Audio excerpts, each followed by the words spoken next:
सुंदर industrial state में factory में आतिशबाजी का ये मामला है। कई घंटे गुजरने के बाद भी ताहाल आग पर काबू नहीं पाया जा सका। आग लगने के बाद बॉयलर फटने से एक के बाद दीगरे 3 धमाके हुए।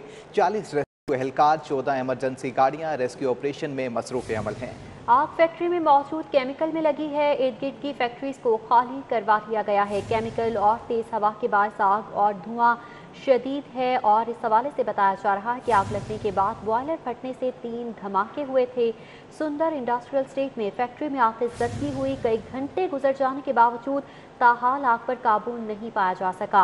आग लगने के बाद बॉयलर फटने से यके बाद दीगर 3 धमाके हुए। 40 रेस्क्यू एहलकार और 14 इमरजेंसी की गाड़ियां रेस्क्यू ऑपरेशन में इस वक्त मसरूफ हैं। बात करेंगे फहद भट्टी ने हमें ज्वाइन किया है। फहद भट्टी, बताइएगा ताज़ा तरीन सूरत हाल क्या है, क्या वजूहात हैं अब तक, क्यों आग को काबू नहीं किया जा सका? जी बिल्कुल, रेस्क्यू हुकाम की जानिब से बताया जा रहा है कि यहाँ पर आग बुझाने के लिए ऑपरेशन जो है वो अभी तक जारी है। तकरीबन 6 घंटे गुजर चुके हैं मगर अभी तक आग पर काबू नहीं पाया जा सका। रेस्क्यू एहलकारों समेत यहाँ पर सुंदर इंडस्ट्रियल स्टेट इंतज़ामिया के जो लोग हैं वो यहाँ पर मौजूद हैं, जो आग बुझाने के लिए ऑपरेशन किया जा रहा है उसके अंदर रेस्क्यू की मदद कर रहे हैं। और उसके अलावा रेस्क्यू की जानिब से बताया गया है कि ताहाल ये वजह नहीं पता लग सकी कि फैक्ट्री के अंदर जो है वो आग किस वजह से लगी। उसके अलावा रेस्क्यू हुकाम की जानिब से बताया गया है कि फैक्ट्री के अंदर जो है वो 10 केमिकल टैंक मौजूद थे, जिसमें से 4 केमिकल टैंक में इस वक्त आग मौजूद है। 6 केमिकल टैंक जो है वो आग से महफूज है, मगर कोशिश ये की जा रही है कि जिन 4 केमिकल टैंक्स के अंदर आग लगी है उसको जो है वो जल्द अज जल्द उस पर काबू पाया जा सके।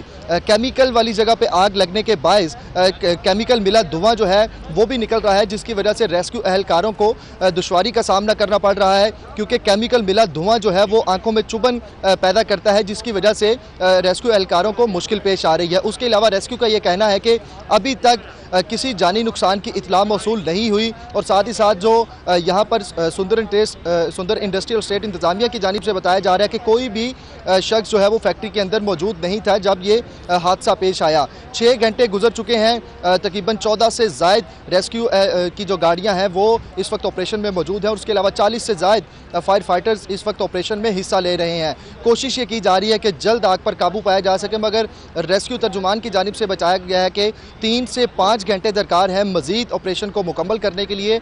जैसे ही ऑपरेशन मुकम्मल किया जाएगा उसके बाद कूलिंग का अमल स्टार्ट होगा और कूलिंग का अमल मुकम्मल होने के बाद रेस्क्यू एहलकार जो है वो अंदर जाकर चेक करेंगे कि कोई कैजुअलिटी तो नहीं हुई या कोई जानी नुकसान तो नहीं हुआ। और जो मेन चीज़ है कि आग फैक्ट्री के अंदर किस वजह से लगी, ये भी ऑपरेशन मुकम्मल होने के बाद ही पता लगाया जा सकेगा। जी, आग पर ताहाल काबू नहीं पाया जा सका। बहुत शुक्रिया फहद भट्टी, हमें अपडेट कर रहे थे।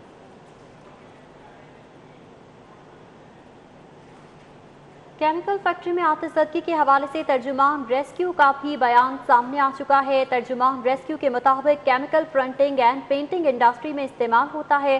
फायर फाइटर्स आग बुझाने के लिए मखसूस फोम इस्तेमाल कर रही हैं। मजीद क्या कहा आप भी सुनिए। देखिए, 6:38 पे command and control centre rescue 1122 Lahore को ये कॉल रिसीव हुई है। हमारी मैक्सिमम डिप्लॉयमेंट मिनिमम टाइम में यहाँ पे डिप्लॉय हो चुकी थी। अहम बात यह है कि ये हाईली फ्लेमेबल मटेरियल है, केमिकल मटेरियल है और इनके तकरीबन यहाँ पे 10 टैंक हैं और इन सारे टैंक्स में से जो सबसे कम स्टोरेज वाला टैंक है उसकी तकरीबन 40,000 लीटर कैपेसिटी है। इससे आप अंदाज़ा लगा लें कि यहाँ पे कितना जो केमिकल है जिसमें आग लगी हुई है। 6 टैंक मुकम्मल सेव हैं, 4 टैंक्स के अंदर आग लगी हुई है, जिनमें 2 में आलमोस्ट काबू पा लिया गया, 2 में अभी फायर जारी है। और यहाँ पे जो केमिकल है वो पेंटिंग और प्रिंटिंग इंडस्ट्री में इस्तेमाल होता है।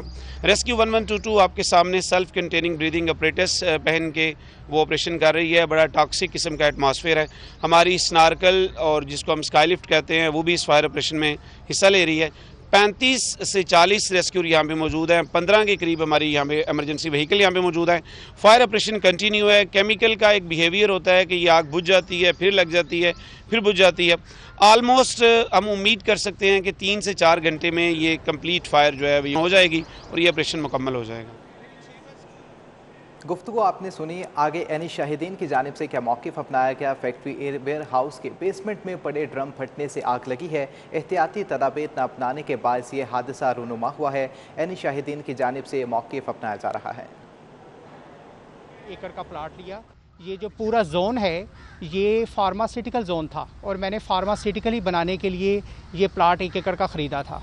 लेकिन अनफॉर्चुनेटली पिकडेमिक ने केमिकल फैक्ट्री को मेरे साथ ये प्लाट दे दिया और एक्सपेंशन करते गए और तमाम वायलेशन बाई लॉज की, पिकडेमिक बिल्डिंग बाई लॉज की वायलेशन पिछले 8 साल से हो रही हैं।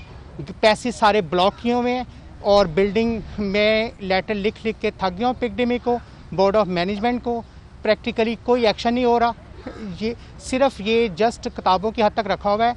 आज मेरे ही लेटर्स पे ये साबित हो रहा है कि ये जो आग लगी है।